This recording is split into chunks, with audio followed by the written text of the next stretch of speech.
Welcome back, everybody. Happy Monday. I hope your weekend was as good and as enjoyable and as relaxing as it can be in this moment. I think that we're finding our way a little more, and we're finding a path for each other and for ourselves, and I hope that was true for you this weekend. Today has been a whirlwind day at the Biodiversity Center for Social Justice, so we welcome you to our virtual headquarters. My name is Robt Seda-Schreiber, for those of you who don't know me, which are a lot of you. I am the chief activist of the center, and welcome officially to the Biodiversity Center for Social Justice Power Hour. We have quite the power hour for you tonight with our guest, and I cannot wait to bring her on. But before we do that, there are a couple of things I do want to hit right on top. Is one, as always, I want to make sure that we communicate this crystal, that we know that this is a difficult time for a lot of us. And there are some of us at home who are with families or in spaces that are not as open or respectful or as loving as they should be. And know that you deserve better, and know that we are here for you if that is the case. And if it's not us, there are other organizations, other hotlines, other places for you to get in contact with. You are not alone. You are seen, you are heard, and you are being recognized. Just find out where that can be. And if it's us, fantastic. Myself or our community outreach coordinator, Carol Watchler, is here every day making phone calls, doing Zooms, doing whatever else it takes to get people in their homes where they are, so they know that we are here for them and they are not alone. You are not alone. Welcome to the Power Hour. I want to give a shout out. There is a difficult situation here in our home state of New Jersey. Our psychiatric hospitals are really lacking in the PPE and the masks that they need to keep their doctors and their staff and their patients safe. So we are working dedicatedly toward getting them the things that they need, the masks that they need, the PPE they need. And we had some of our incredibly dedicated community members working on that over the weekend. I want to thank Sandra and Betty Ann and Paula for the work that they did. They made beautiful masks like these. These are fashion accessories, and they made over 50 of them that are going out to the psychiatric hospitals here in New Jersey that are in desperate need of these materials. And if you are at all capable of doing these things, please do get in touch with us after the show. We could use 50 more and even more after that.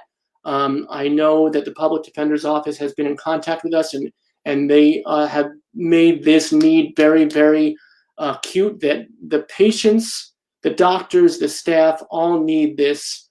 And you could be of direct and very, very important service. You will save lives by making these masks. So please consider it. And if you have the abilities, please get in touch with us after the show. On top of that, I had some tremendous conversations today. First of all, with Steve Beatty from the New Jersey Education Association, so supportive of the Power Hour, of what we're doing. And I want to thank our teachers union, our teachers, for what they're doing and the incredible work that they're doing to support our students and our community and our parents and our entire state. And the NJEA is just the bee's knees. And thanks for all the work you're doing. Thanks, Steve, for a wonderful conversation today. Also, I want to thank Alex Schmitter from GLAD, who I spoke to today, and we had a wonderful conversation. He'll be on the show on Thursday. Kenyon Farrell will be on the show Wednesday. Tomorrow we'll have queer yoga for our community. And next week we have a couple of incredible guests coming at it. First of all, we have Trevel is going to be on the show on Monday night. And then on Wednesday, we have Brian Sims, who is the first openly gay House of Representatives member in Pennsylvania. So thrilled about that. And then secondly, we have on Thursday, next Thursday, we have Dr. Peniel Joseph, who just wrote this stunning book that was just reviewed in the Times yesterday about Malcolm and Martin, called The Sword and the Shield. I can go on and on about all these folks, but we'll talk about them when they're here with us. But tonight, We have someone I've been watching for a long time, and all of us have been inspired by for a very long time. Someone whose journey has been so incredibly important and empowering, not only for herself, of course, but for all of us that have had the honor of witnessing it and being a part of it. And to talk tonight is just going to be, we're going to have a good time tonight. We're going to be, it's one of those times when we're going to be just as empowered as we're going to be entertained. And without further ado, I want to bring her on. So please welcome me, community. Please hand clap virtually for our beautiful friend and community member, Raquel Willis. Hi. Thanks for having me. We are thrilled to have you. Thrilled to have you. And I know that every time we had just talked a minute ago, and I said this to you, and it's so odd because I talk to our guests privately. I feel like David Letterman, and then we come out, rehash. But everybody who I mentioned you to, there were two words that were said. Queen was the first, and then rock star was the second. And I know how many friends you have out there. And I know that people are popping up left and right. And do know that this is a conversation, everybody. This is not just me and Raquel talking. And I would love that, but we're a whole community here, and there are hundreds of you out there watching every night. So feel free to join in. We want this to be a community. That's what we're building community. And the only way we do that is by hearing your voices too, by recognizing you, by seeing you. So be a part of what we're doing. Be a part of the conversation. You, tell me. Tell me about you. Because there's like 3 people out of the 700 that are watching right now that don't know who you are. So those 3 people, tell them who you are.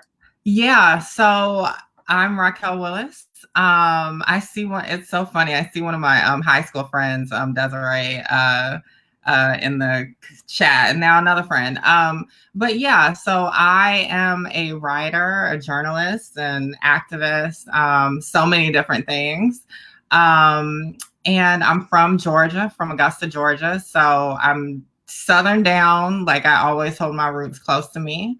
And I have just been outspoken about my journey and really tried to use media to kind of work on our behalf, on the behalf of the marginalized, on the behalf of particularly trans folks of color, trans women of color. And so that has led me to do so many different things. I worked as a national organizer at Transgender Law Center. And that was a very powerful experience, worked with some great folks there, and founded a program called Black Trans Circles, which is focused on healing justice for Black trans women in the South. And so we really started the project in New Orleans, and it really was just a space of storytelling between Black trans women, because we often don't have those spaces just to talk about our own journeys and define, our own experiences on our own terms. And that was powered by a Soros Equality Fellowship, so through the Open Societies Foundation. So that was a big moment. And then right after that, I was given the amazing opportunity to be executive editor at Out Magazine. And so over the last year, when I was there, I left recently, but it was just a very powerful experience. We just had such a great group also under Philip Picardi, and working with some amazing creators from all different backgrounds, more people of color than ever before on those pages and on that site, Black and brown folks, queer and trans folks. And we just told some amazing, dope stories. And so, like I said, recently I left, and I am now doing some freelance projects here and there, but also focusing a lot of time on a forthcoming essay collection. So people can stay tuned for that and send me love and positivity as I try and get through it. But really just trying to talk about my experiences and lay them out on paper in a way that I don't think I've ever gotten a chance to kind of tell the full story. That's terribly exciting. So is that like, are we breaking news here? Is this a? Oh, well, I mean, I've been working on it for a while. And so hopefully we'll have some good news soon, to update folks about it. But that's really what's been in my heart, because I think it's so important, particularly for trans folks in this time, to tell our stories and tell them, as boldly and as fiercely as possible. And I'm just so glad that I have that opportunity, that privilege, that platform now. And one of the things that I continue to do is support others on, how to really use media, use comms, and strategize around this tool that we can use as a vehicle to liberation. Yeah, I mean, that's been the thread throughout, all the guests we've had over the past 5 weeks. This is the sixth week now. The common thread is the storytelling, is the recognition, is being heard, being seen, not being marginalized, not being put on the sidelines anymore, and not in the back, but front and center, and being proud, not just telling the story, but telling the story proudly and loudly. Making sure that not is it being heard, but it's being heard in a meaningful way, right? Absolutely. Yeah. And I think, especially in this time, when we're living in, a time of fascism, right? We're living in a time of so much incorrect information just kind of coming down from people with power, people with platforms.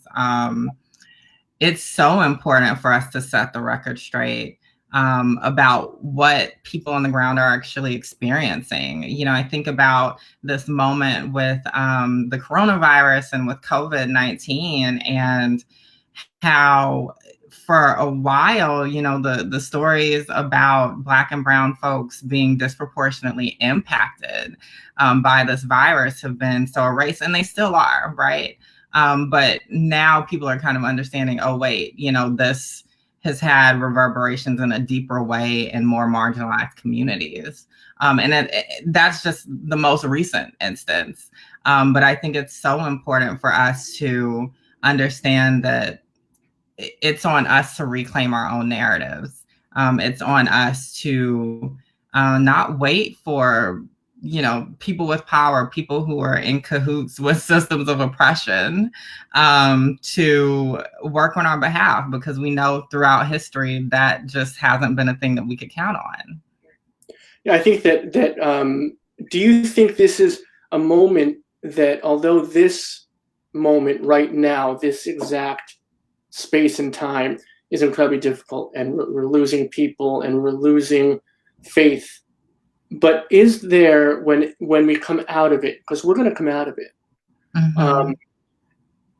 the new normal is not now. The new normal is when we come out. And when we come out in that new normal, do we have an opportunity to say, gosh, look what this showed us. Look what inequities we were really faced with, with the communities that were so disproportionately impacted by this, by seeing that so many of our kids were being fed by our schools. When those school lunches stopped, that how many of those kids went without meals, or going without meals right now, and how many emergent situations arrived because of this. And how do we find the voice and the power when we are moving out of this and coming back to what will be, to make sure we learn from this and don't go back to what was? How do we do that? And I know that you can't answer that. And I always say to our audience and our community that all of our guests, no matter how incredibly empowering they are, no matter how incredibly inspirational they are, nobody represents one community. Nobody has all the answers, right? But I know that you have seen so much and been a part of so many different facets of different communities. So you are uniquely qualified to at least share your thoughts on this. Yeah, well, you use the example of, the lunches for youth and children, and I think about some of the solutions that we are looking at now. And a lot of them have roots in social justice. I think about the free breakfast program through the Black Panthers, and how that really influenced the way that we think about how we get access to food security for marginalized communities, right? Like that didn't just come out of nowhere. There's a history there. And I think there's also a powerful lesson there around how institutions can co-opt what was once radical ideas to make them, be more commonplace, but we forget the radical roots of those kind of things. But I think that the biggest thing I hope people come out of this moment with an understanding of is just, I think how nothing is guaranteed, particularly around how the world operates, how our society operates, how our government operates. I think the swiftness with which we've seen some of these relief programs come out, that tells us that it's possible for there to be quicker responses when there's an emergency. I think one of the bigger problems is that things don't tend to be actually acknowledged as an emergency until they're happening to people who are also powerful, right? But many people were already in a crisis, working class folks and people living in poverty were already dealing with precariousness around rent prices and around affording their livelihoods. I think about people who were already dealing with not having healthcare that covered the costs that they were accruing. And so these things aren't just isolated to this moment. It was an emergency for a lot of different marginalized communities. And so I hope people understand that this has been ongoing for a lot of people. A lot of this isn't new. It's just, what people are kind of saying is the great equalizer moment. And I don't even like that framing as well, but I do think that now that it's happening more indiscriminately, people are all kind of looking at it differently on a larger level. Yeah, and there's so many threads I want to pull from what you just said. We could spend the whole hour just on I know, there's so much.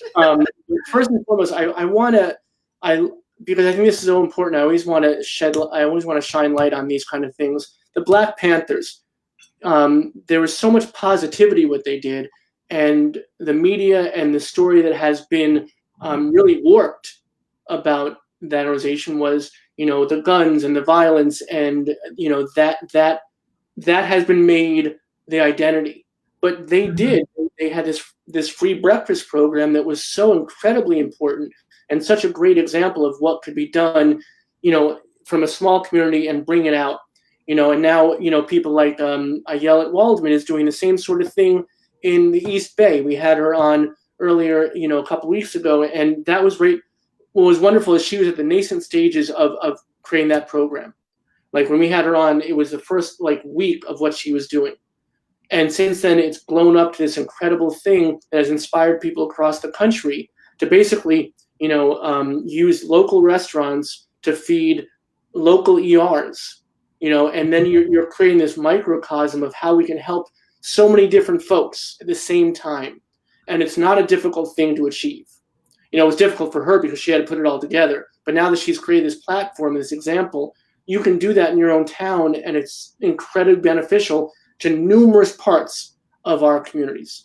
So there's so much there that we can unpack. Yeah, I mean, I love what you said about, it's not difficult. And I think maybe a way to kind of think about it is, sometimes we talk about difficulty as if that's the same thing as impossibility. And that's not true, right? Difficulty, it doesn't mean that we can't overcome it to make it possible or make it more of a reality. And it doesn't necessarily mean that it's impossible. And I totally agree with you. I also knew a formation or know of a formation in Oakland who are doing the People's Free Breakfast program as well. And I just think about the importance of us figuring out those ways to organize in our communities, right? In whatever little way that you can. Activism and organizing isn't just direct action in a particular way. It isn't just being out in the streets with bullhorns, although that is beautiful and effective, and we've seen change through those ways. But we've got to figure out how to get people to understand that organizing is figuring out what little bit you can bite off in your own life with your own skills and know-how. And so I think about, people who have access to churches, right? How can you use that to organize to get food to people or organize to get healthcare to folks? I think about, when people are back in their kind of traditional physical workplaces, how are you organizing to make sure that everyone is getting the benefits that they need to survive, particularly on the medical tip?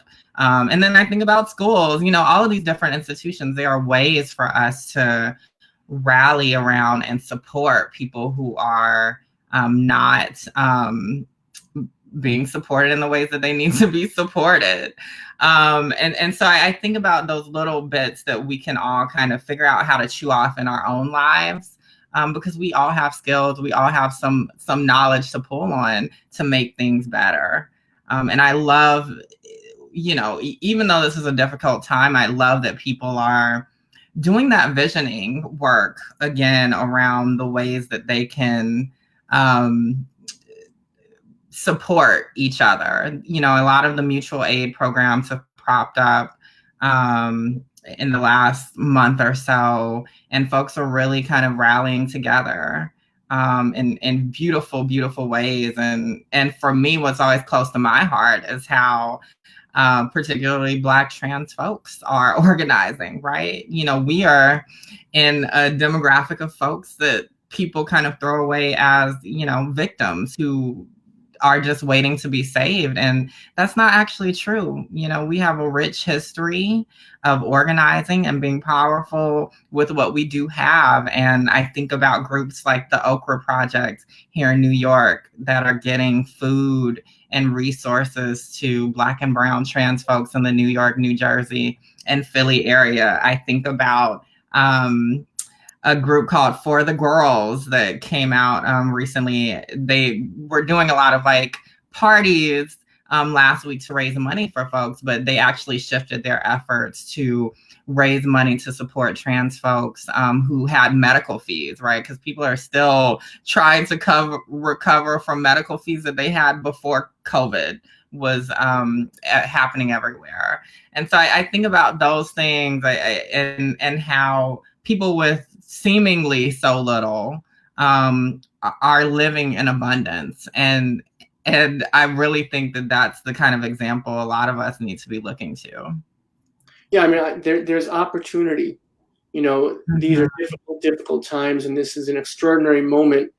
And we need to recognize that, obviously, and always keep that in our hearts. But there's also this moment, there's a wonderful farm that we've partnered with that have done great service to us here in the center, called Cherry Grove Farms. And the moment that this happened and we saw what it was, I was just in touch with them, and they donated all their meats to local restaurants to feed the people that needed such things, and it's that kind of, you use the word visioning, and that's the word, right? Visioning. Yeah. Really look at what we're doing. We're all in our spaces, but in these spaces, what's in these spaces that we can utilize to help others? We're not alone. We may be physically alone, but there's a community. And if this is what it is, if it's virtual, if this is what it is, so be it. If it's that you have this in abundance that you can't use, how can you get it to the people that need it? If you can sew, how can you, use that and make 50 masks in a weekend? This wonderful community member of ours, Sandra, made 50 masks. That's 50 lives that are potentially saved by one person who said, I can sew, I have some fabric. And then that became a reality. How do we envision our skills, the things that we have that we can give to others. Right. And that brings us back to you. That brings us back to you, which I want to talk about you for a bit. Okay. Because you have always been present. You have always been present. And was that something for you that was intentional, or was it something that happened because your journey made it so? Does that question make sense? Because I'm not sure if I formulated that in the correct way. Letterman would be very disappointed in me. That was not a concise question. No, it's a fine question. I guess I just wonder, in what ways do you mean present? Well, because people see you, so they know who you are. They know how strong you are, how powerful you are, how you assert yourself, and that becomes an exemplar for people, right? That becomes an inspiration for people. Yeah. Was that your intent, or was that because of who you are and your journey became part of people's parallel journey? Like, for example, let me try to crystallize a little better. Okay. Gavin Grimm, right? We all know Gavin Grimm. Transgender young person in his high school wanted to use a bathroom that he deserved to use because of who he was, and his school, out of utter prejudice, said no. So he fought for what was his basic right, not a privilege, but a right. Ended up in the Supreme Court with the ACLU by his side. He never set out to be an activist or an advocate, but his life and his story led him there. And now he's one of the incredibly beautiful people who we meet on this journey, who is able to inspire thousands of other people. Right.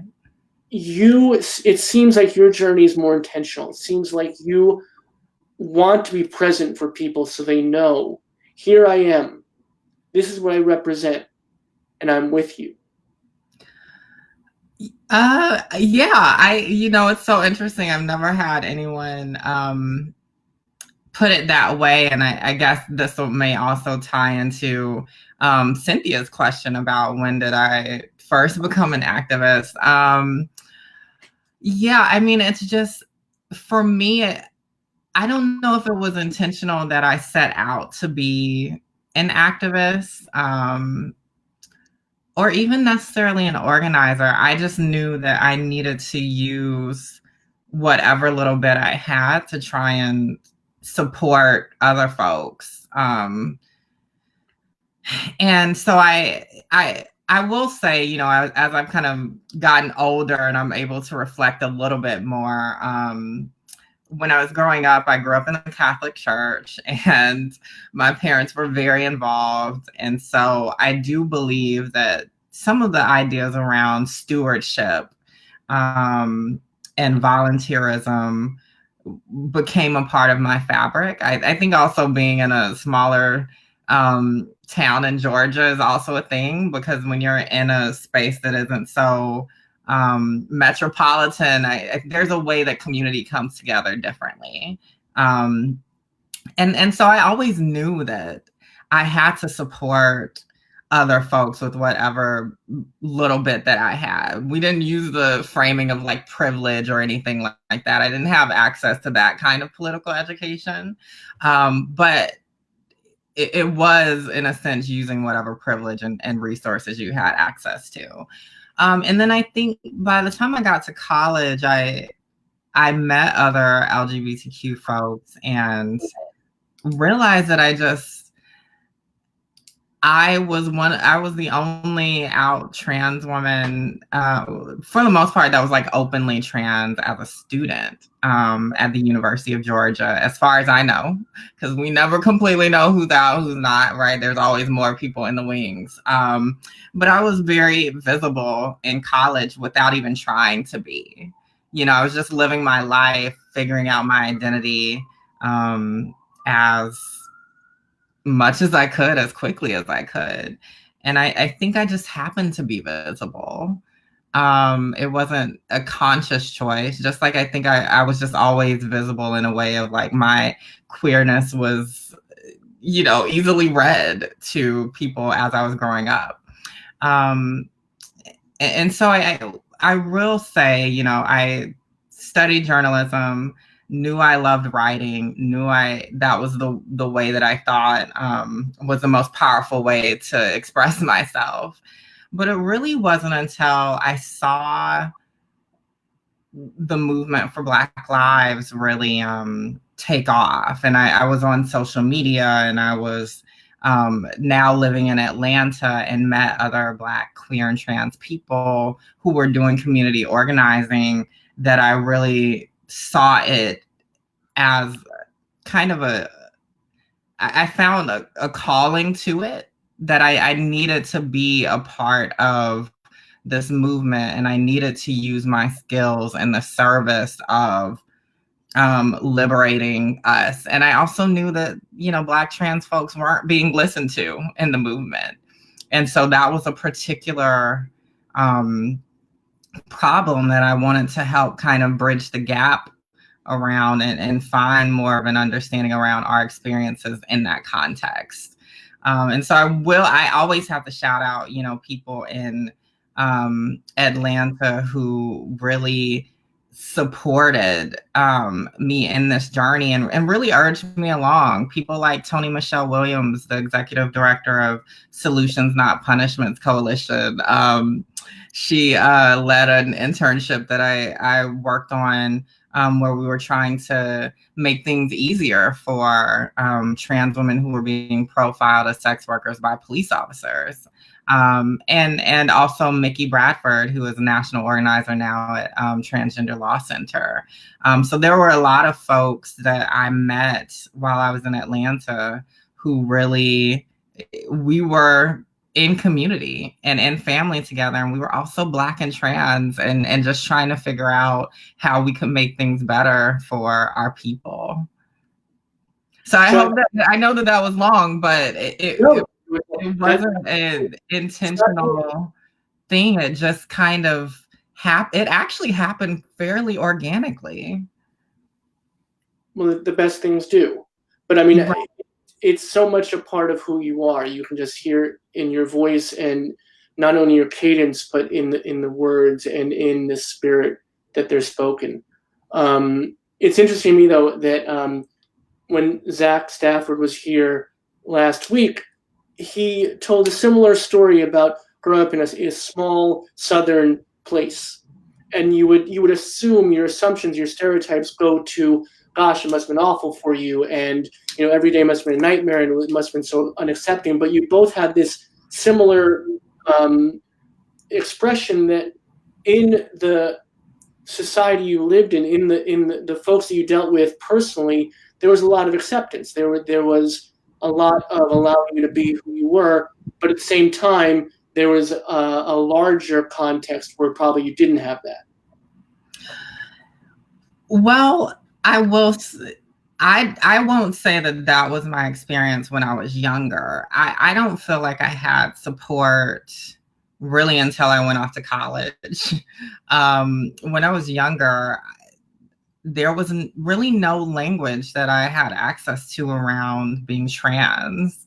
And there was nothing that was affirming even about being gay, so I learned my identity first through being ostracized and being bullied, which is kind of an interesting way to think about it, because now I feel, I don't feel that kind of like, I don't have that kind of mentality where my sense of purpose comes from how I've been harmed. Like for whatever reason, I've been able to figure out ways to heal from that trauma so that I can see the beauty, the brilliance in what makes me different. But I didn't have access to even thinking about my identity in that way as a kid. And really in high school, I kind of came out at 14 and 15 and was like, this is me. And it was kind of like a fuck you to society. It was like, look, you've been calling me this all these years. I've been ostracized, all these things. You know what? You're right. I am queer, and this is my life. But I will say that it was important for me when I went off to school, to college, that I found other queer and trans people for the first time. That was like at the top of my list. And I had a lot of internalized kind of Southern hate. I think that there's such a way that we disparage the South, and it's not just something that people outside of the South do. I think it's something that a lot of people from the South also do, especially if you have a marginalized experience. You're like, I got to get up out of here. These people are not my people. I need to go off to New York. I need to go off to San Francisco. I need to go off somewhere and find queer and trans people. But what I've learned through just living is that we're everywhere, and it's not easy. There's a lot of isolation out there. But I often find that if you can find at least one person to confide in, the rest of it will fall into place. That community will be, just a few steps forward. Well, it's also seeing that one person, right? Mm-hmm. Having that example set for you, or having that language defined for you, that word you didn't know that may be who you are, right? Right. I know that I used to teach, and I had a former student come to the center a couple of months back, and 17, transgender, and he told me that on Thanksgiving, he had finally come out to his family, and was expecting it to be a very difficult process. And what happened that night is that one of his cousins put makeup on him for the first time, and he felt for the first time his true self, and then felt further empowered to put a photo of that on Instagram, and totally out there. And again, terribly frightened about what the response would be. Yeah. And his friends lit up and were like, "You look beautiful, and I'm so happy for you, and congratulations." And that's not everybody's experience. Right. And that's not the majority of the experiences either. But do you find that not only finding other people, like you went off to college and you're on your list, like find other trans, Black, queer folk, right? But also seeing someone like you, right? Seeing someone like you on social media, seeing someone like you, in a magazine, seeing someone like you on a virtual space like this. How important is that? How does that register for someone who is, and remember, not only 8, 9, or 10 years old, but someone who's 50, 60 years old, who's going through the same journey? Because at that age, at any age, people can be finding themselves. So it's most important for our kids because they are pivotal, but we have so many of our seniors and elders who are now discovering also, this is who I am.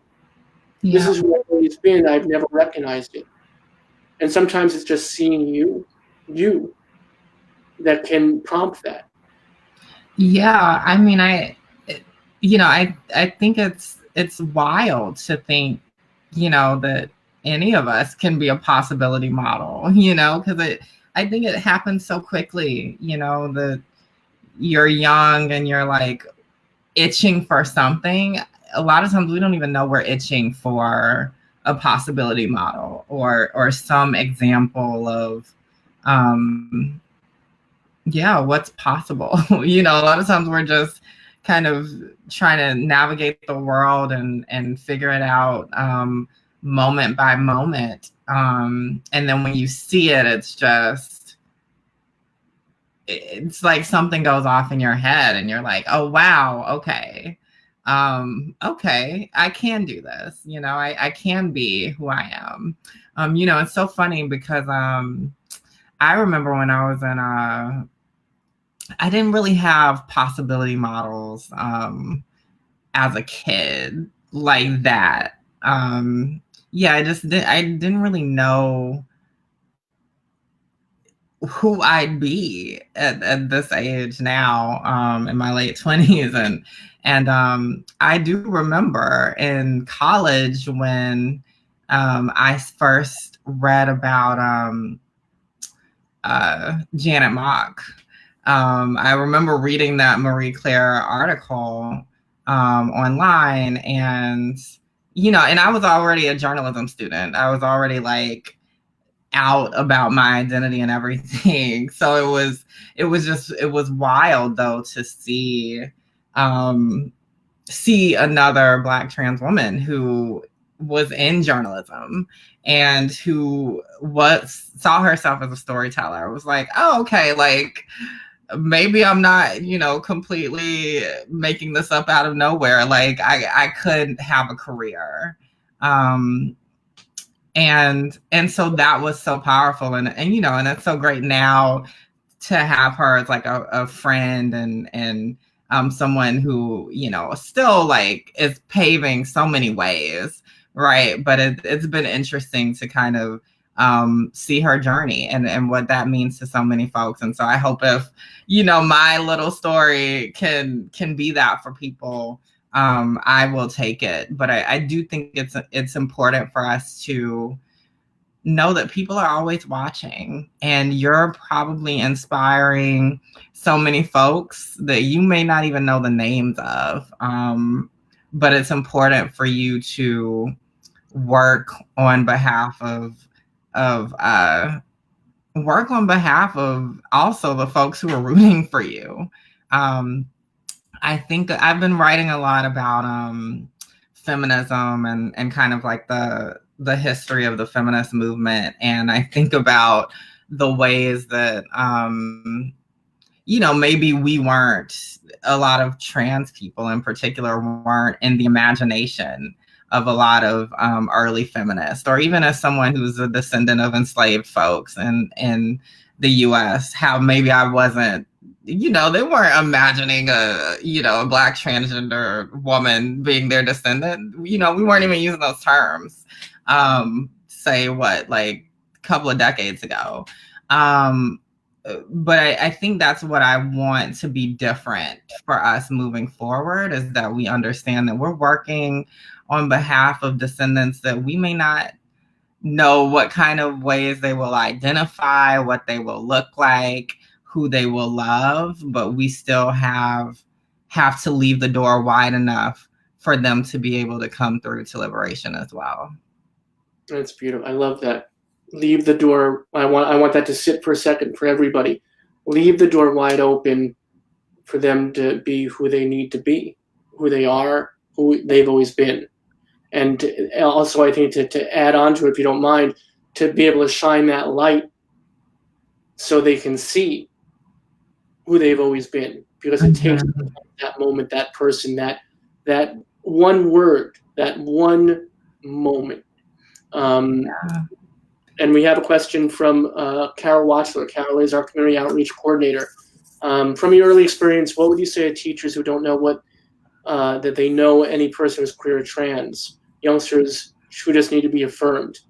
There are teachers, there are many teachers, right, that we have experienced. Carol and I go out and do a lot of diversity trainings and identity workshops and those kind of things. And there's so many teachers who say, well, I don't know anybody. I don't have any kids like that in my class. And yes, you do, right? So what do you say to those teachers, and how do you help them to affirm those kids?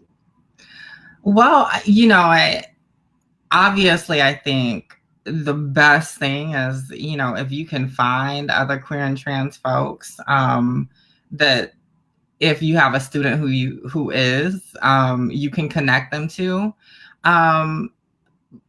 But I think maybe the deeper issue is us understanding the complexity of identity.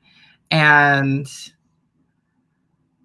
I've been thinking about this a lot lately, about kind of how I'm not becoming one of those people that doesn't think that labels matter. I know that labels matter, and I hold on to mine because, that they help me best navigate the world. But I think when we talk particularly about transness, we've got to get to a different conversation about the complexity of gender and how we can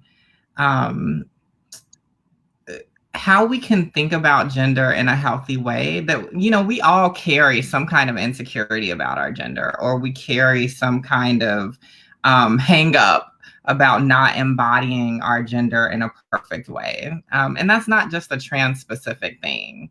And I think if we can get particularly adults who deal with youth to really speak to that and really allow space for expression and the expansiveness of gender, we will solve a lot of issues. And so that means, you know, when students are bullying other students, telling them that they're like a girl or they're like a boy, or, you know, telling little masculine kids that they can't play sports well, so they're not like a real boy, like all of those different things. We've got to knock those kind of ideas down every step of the way. We can't just allow it to just linger in the air and not address it. And that's one thing I wish I had when I was younger, was that I had teachers who noticed these things and paid attention to these things and then stopped them from happening, and let me know that I should be affirmed in however I was and not judged in different ways, but also let those students who were bullying, who clearly also have some kind of trauma of their own that they needed to heal from. So I know that's also, you know, a long question, but I think it gets to the heart of it, is that it's not just about queer and trans people being the ones to hold up this banner of equality. It's got to be on folks who don't consider themselves a part of this category of folks to hold that banner as well. Well, yeah, I mean, that's something we hear at these trainings all the time when we talk about gender identity and we introduce the concept of cisgender. Mm-hmm. And there is resistance to that because people are like, well, why do we have to categorize ourselves as this thing? And to me, it's so obvious, because to me, it's like, well, if we don't categorize this group as cisgender, then that means transgender is the other. We have to, you know, I don't want to put things in a binary state, but you also have to create categories so everybody is on an equal level playing field, right? Language is really important. So we all have to accept who we are in order to accept who someone else is. Right. Yeah, no, that's absolutely it. And exactly, you know, like we, you know, especially in community, you know, we know that binaries are not the end all be all. And that most things are, and most folks live in a gray area regardless of identity. And I hope that maybe one day we'll get to a point where we'll understand that everyone is gender nonconforming. Because it's impossible to be the perfect representation of masculinity or femininity. That's why they're ideals. So do you, and I mean, our time is running so fast, and I haven't said this yet, but my heart is so happy talking to you. And this is a solace, I have to say. I want to thank you personally. This is really a special moment for me. So thank you for us. Thank you. And thank y'all for watching. And again, we have some time left. So if you have questions, comments, please feel free. Give us, you know, give Raquel some virtual snaps, you know, ask a question. If you have this is the time. This is a pretty wonderful person we're having an experience with. I want to go back. I don't want to lose this thread.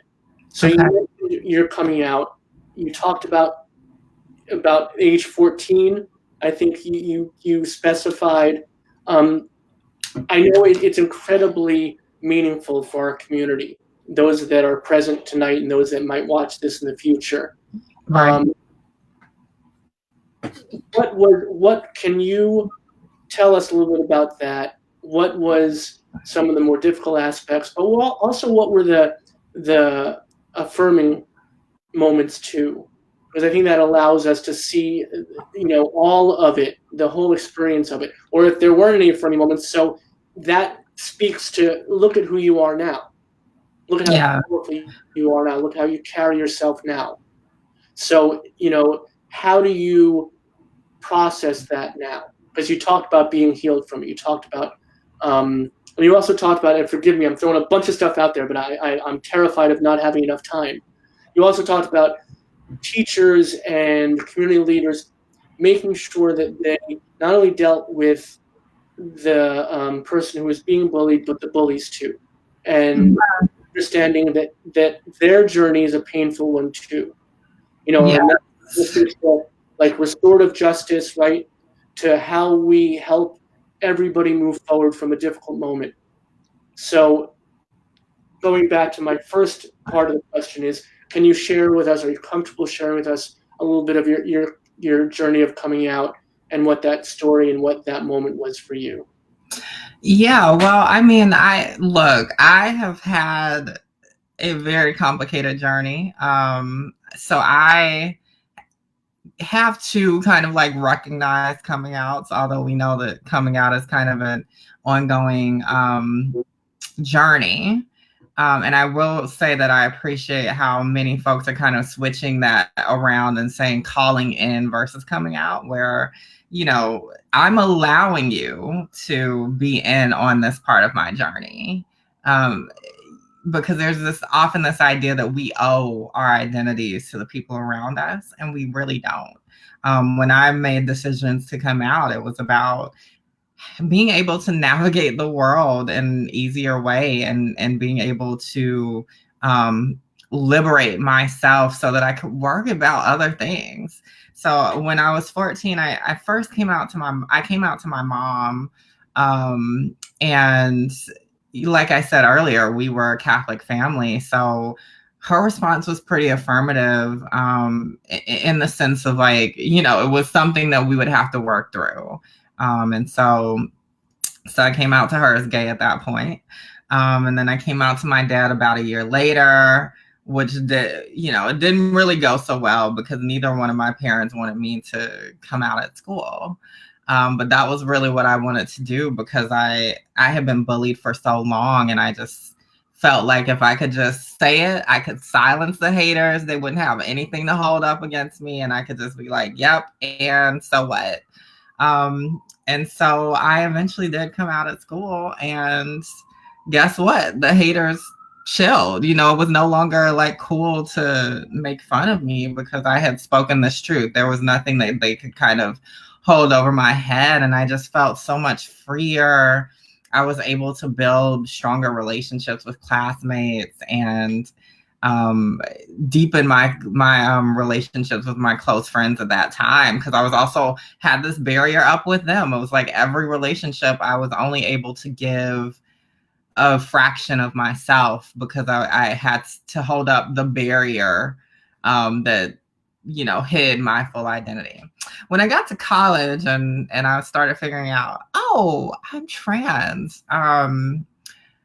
It was a different experience. I was also a little bit older. I was around 20 trying to like figure out how I was going to come out as trans to family. And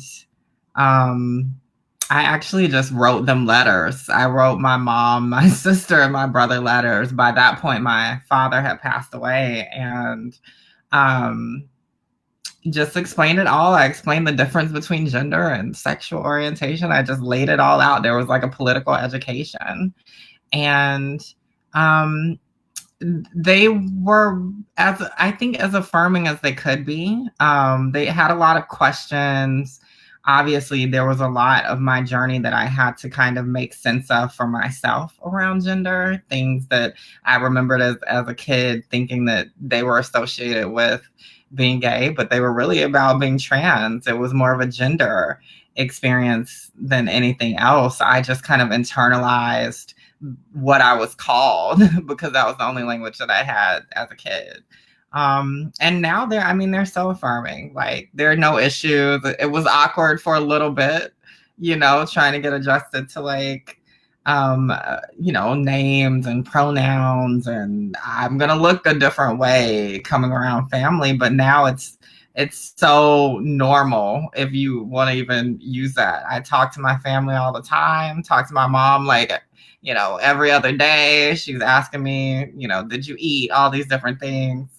So it's pretty normal. And, I'm so glad that my family is on the same page, because I also have nieces and nephews now who get to know me as my full self, as Auntie Raquel, and and love my nieces and nephews. And so I hope I can be a positive experience in their lives. But I think that we all grew out of my journey, so it wasn't just me that was transformed. I think I was able to transform my family in a sense too. My mom is on the PFLAG national board now, like working with other parents who are trying to make things better for queer kids. My sister has led the Pride Employee Resource Group at a company she was working at, and so I don't know.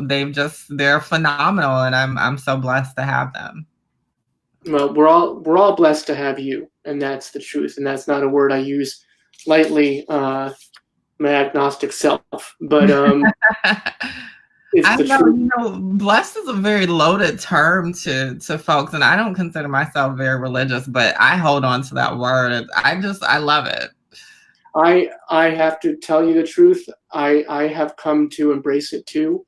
Yeah. There's so much in this journey as we live and love together, that it's a word that has incredible power, and it doesn't have to have significance to a higher power per se.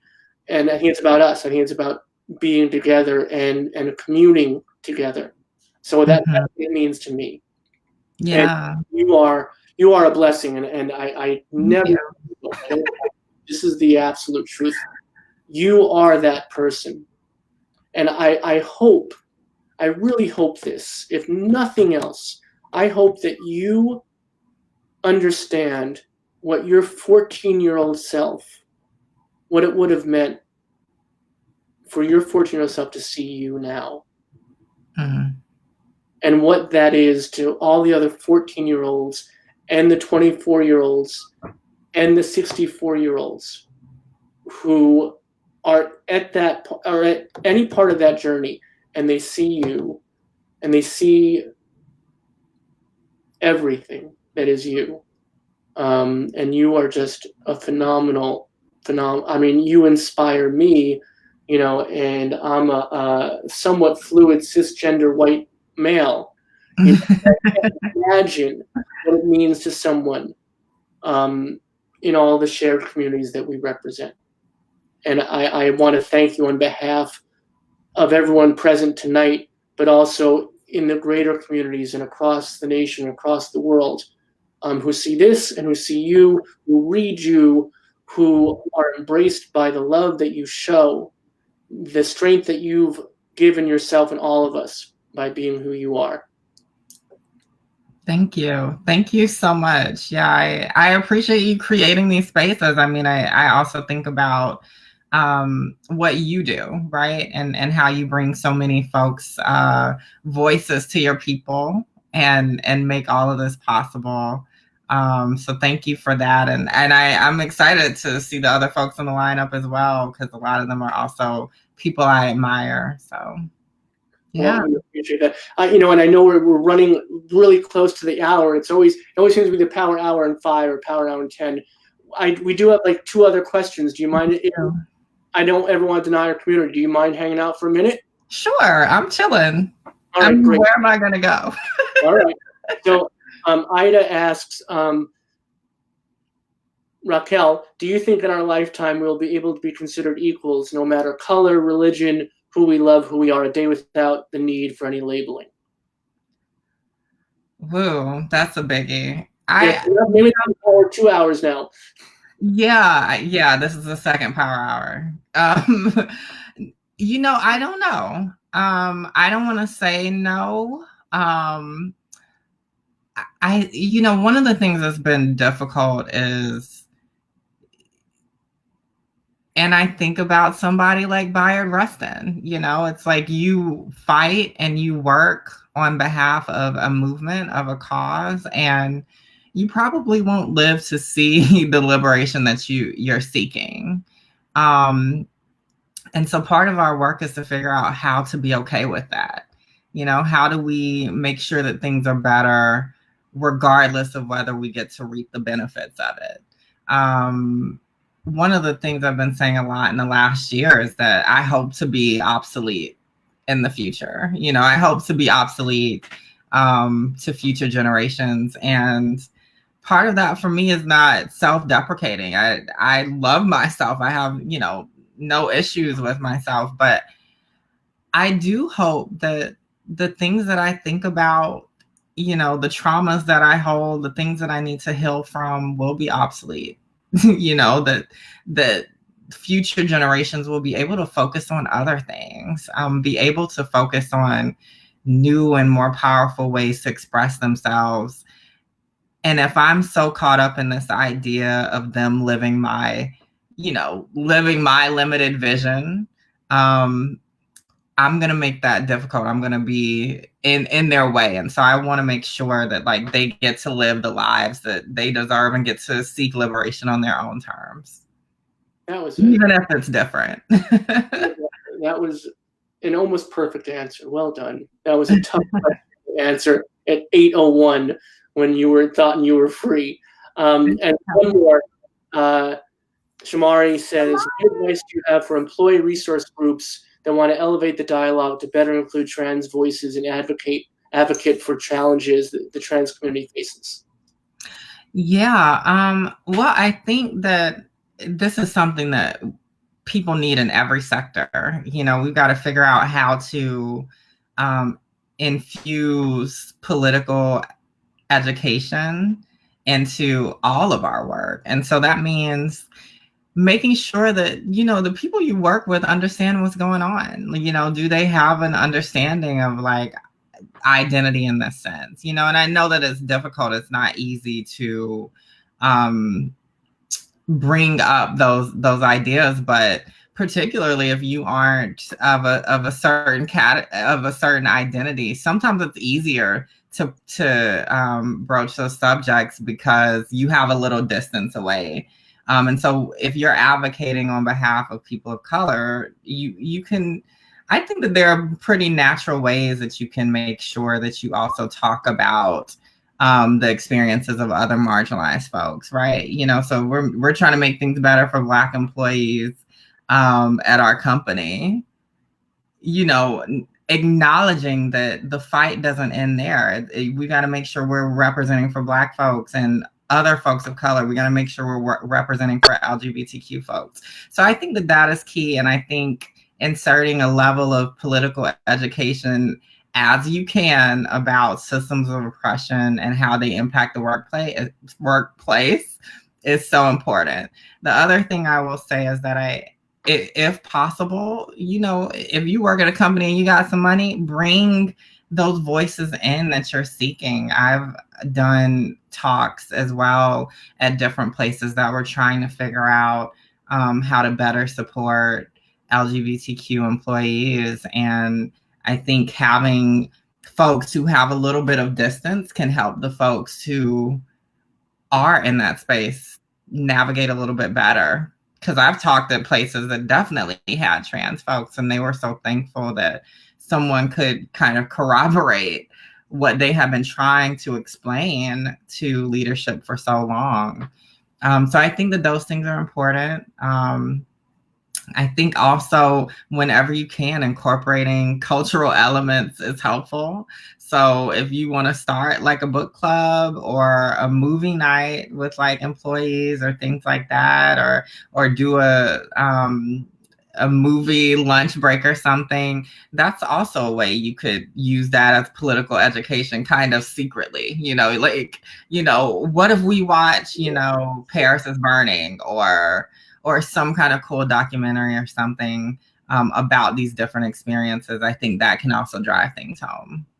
Yeah, I mean, I think that intersectionality, right, finding those common elements between the marginalized communities, and then speaking to that and allowing people to say, oh, these are shared experiences. This is not something that just happened to my community. It's happening over here too. And this is how we're related. This is how we can connect. Right. Absolutely. All right. So creative. You mentioned that you're working on a book, and we want to see that. But people can hire you, right? You are available to speak, you are available to come out, right? Yes. So, and it's RaquelWillis.com, right? RaquelWillis.com. Yes. RaquelWillis.com. I'm pulling it up there. It's coming right now. Yeah, and you can find me on the socials. If you've enjoyed this conversation, go there. Bringing this person to your community, whether it's your office or to whatever gathering, whatever your party. I like party. Whenever we can, do that again. there's the site right there. Be in touch. Raquel's come here out of kindness and support, so let's throw that back. And any way you can show her the love back, please do. That's your site to go to. And no more questions, but we do have comments, so I want to get through them. Paula says, looking forward to you reading your book. Me too. Yeah, me too. Carol says, just want to echo, you are a blessing. Love you. Would love to have a conversation. Please come back to for social justice. Yes. I live in New York, so I'm in Brooklyn. So right. I probably need to come to Jersey.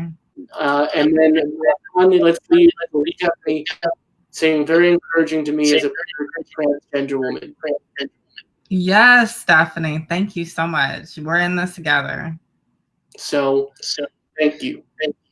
This has been everything I hoped for, and I had a lot of hopes on it.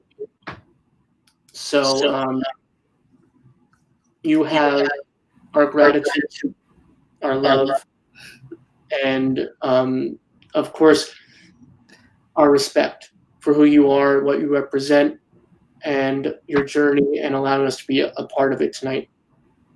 Thank you so much, and thank you all for watching. Yeah, on a Monday night of all nights.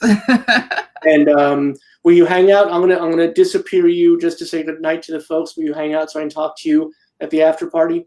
Sure. All right. Thank you. Bye. All right.